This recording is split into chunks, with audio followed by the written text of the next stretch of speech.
হচ্ছে কোরআনে কারীমের আমরা দেখতে পাই আমরা এটাকে তাবিজের কিতাব হিসেবে পরিণত করে নিয়েছি। আপনি হুজুরের কাছে যাবেন, খোনার খন্দকারের কাছে যাবেন, তিনি কোরআন থেকে একটা তাবিজ লিখে দিয়ে দিবেন আপনাকে। এমনকি কোরআনকে এমনভাবে কাস্টমাইজ করা হয়েছে, এমনভাবে সাইজ করে দেওয়া হয়েছে যে এর একটু সাইজ আছে, পুরো কোরআনেই তাবিজ করে দিয়েছে। তাদের ধারণা হচ্ছে যে কোরআনের তাবিজ যদি বহন করেন তাহলে আর কোনো রোগ ব্যাধি হবে না, অথবা কোনো রোগ থেকে সেরে যাবে। আমি এই ধারণাকে তুচ্ছ জ্ঞান করছি না, সেটি আরেকটি মাসআলা। তবে শুধুমাত্র এই তাবিজের যে প্রক্রিয়া, এই কিতাবটাকে তাবিজের মাধ্যমে আমরা শুধু তাবিজের কিতাব হিসেবে এটাকে কিতাবে পরিণত করে নিয়েছি। ফলে এখান থেকে মানুষ মনে করে থাকে যে যদি কোনো সমস্যা হয় কারো, আর কোরআন থেকে কি আমাদের কিছু তাবিজ দেওয়া যায় কিনা, যে কোনো ব্যক্তি যে আমাদের কোনো আমল আছে কিনা। আমল বলতে এত বিকৃত অর্থ নিয়ে গিয়েছে যে আমল বলতে তিনি বুঝাচ্ছেন আমল নয়, আমল বলতে তিনি বুঝাচ্ছেন যে কোনো ধরনের দোয়া মন্ত্র আছে কিনা, যে মন্ত্র দিয়ে কি করতে পারেন তিনি কোনো রকম বিপদ থেকে সেরে যেতে পারেন। আমলের অর্থ পর্যন্ত বিকৃত করে নিয়েছে। আমাদের কাছে যখন প্রশ্ন করেন তখন তিনি প্রশ্ন করেন যে কোনো আমল আছে কিনা। আমরা তো বলছি আমল বলতে বোঝায় কাজকে, আমলের মানে মিনিং হচ্ছে কি কাজ, কিন্তু আসলে তিনি আমল বলতে কাজ বুঝাচ্ছেন না, তিনি আমল বলতে বুঝাচ্ছেন আমার কোনো মন্ত্র আছে কিনা, যে মন্ত্র দিয়ে আমি আমার এই সমস্যা থেকে উত্তরণের পথ খুঁজে পাই, এটা আমাকে শিখিয়ে দেন। এটাই আমরা কোরআনকে ব্যবহার করেছি। 2 নম্বর আরেক দল বন্ধু, তারা কোরআনে কারীমকে খতমের কিতাব আর খতমের মাধ্যমে কিভাবে ইনকাম করা যায়, রেডিমেড খতম পাওয়া যায়। আপনি যদি আজিমপুর আছে না গোরস্থান, সেখানে যান, দেখবেন যে রেডিমেড খতম পাওয়া যায়। শুধু আপনি বলবেন, টাকাটা দিয়ে দিবেন, খতম পৌঁছে গেছে।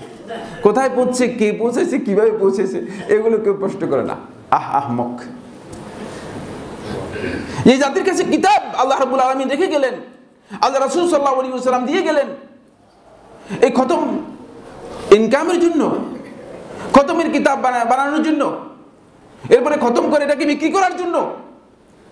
ফলে আপনি কোরআনটাকে কোরআন হিসেবে গ্রহণ করতে পারেননি, এটাকে খতমের কিতাবে আপনি পরিণত করে নিয়েছেন।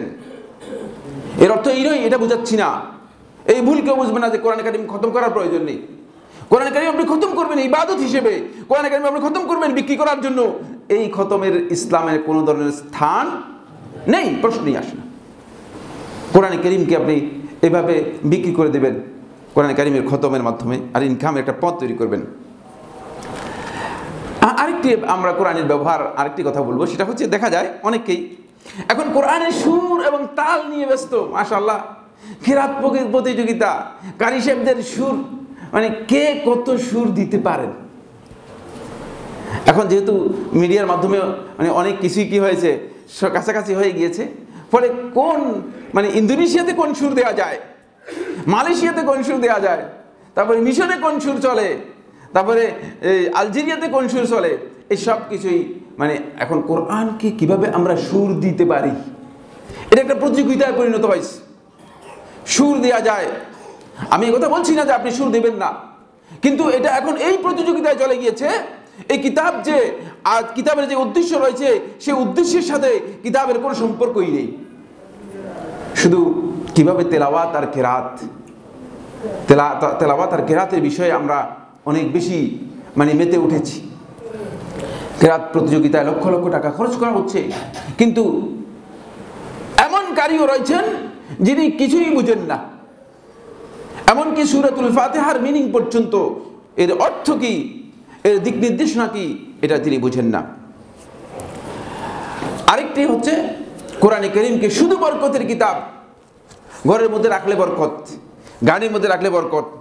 অনেকে মনে করেন তাকে যত রাখতে পারেন সেটা বরকতের কিতাব। আরেক দল আছে এখন, তারা তো এই পৃথিবীতে মানে এত বেশি সোশ্যাল হয়ে গিয়েছে, সোশ্যাল মিডিয়ার কারণে মানে শেষ পর্যন্ত নিজের খবর নেই, আত্মীয় স্বজনের খবর নেই, ভাই বেরাদরের খবর নেই, পরিবারের খবর নেই, সন্তান সন্ততির খবর নেই। তিনি সারা পৃথিবী নিয়ে ব্যস্ত, তিনি সোশ্যাল মিডিয়াতে আছেন। ফলে কোরআনের সাথে আমাদের সম্পর্ক, ফেসবুকের সাথে যে সম্পর্ক রয়েছে, ইউটিউবের যে সম্পর্ক রয়েছে, টুইটারে যে সম্পর্ক রয়েছে, আদার্স যে সমস্ত সোশ্যাল মিডিয়ার যে দিকগুলো আছে সেগুলোর সাথে যত সম্পর্ক রয়েছে, এর চেয়েও অনেক নগণ্য হতে পারে যে আপনি পুরো দিনেই 24 ঘন্টায় আপনি ফেসবুকে কাটিয়েছেন অন্তপক্ষে 8 ঘন্টা, কোরআনে আপনি 1 মিনিটও সময় দেন নাই। এরকম বহু লোক রয়েছে যিনি কোরআনের জন্য সামান্যতম সময় বরাদ্দ করতে পারেন না, অথচ তিনি ফেসবুকের জন্য, ইউটিউবের জন্য তিনি সময় বরাদ্দ করতে তার কোনো অসুবিধা হয় না। তার ব্যস্ততা কি কারণে? সারা পৃথিবীর সমস্ত মানুষ সম্পর্কে আমার বন্ধুগণ আপনাকে কোনোদিন প্রশ্ন করা হবে না। কিয়ামতের দিন প্রত্যেকেই আপনি আমি উপস্থিত হব। কুল্লুহুম আতিহি ইয়াউমাল কিয়ামতি ফারদা, সেদিন ইন্ডিভিজুয়াল হয়ে যাবেন, ইন্ডিভিজুয়াল হয়ে যাবেন। প্রত্যেক তার দায়িত্ব সম্পর্কে প্রশ্ন করা হবে, কিন্তু আপনাকে সারা পৃথিবীর সমস্ত মানুষের প্রশ্ন উত্তর আপনাকে দিতে হবে না, আপনাকে আপনার প্রশ্নের গুরুত্ব দিতে হবে। সুতরাং এই জন্য এটা খেয়াল রাখতে হবে যে কোরআনের এই অপব্যবহারের কারণে আমরা কোরআন থেকে কি করেছি, নিজেদেরকে অনেক দূরে সরিয়ে নিয়ে গিয়েছি।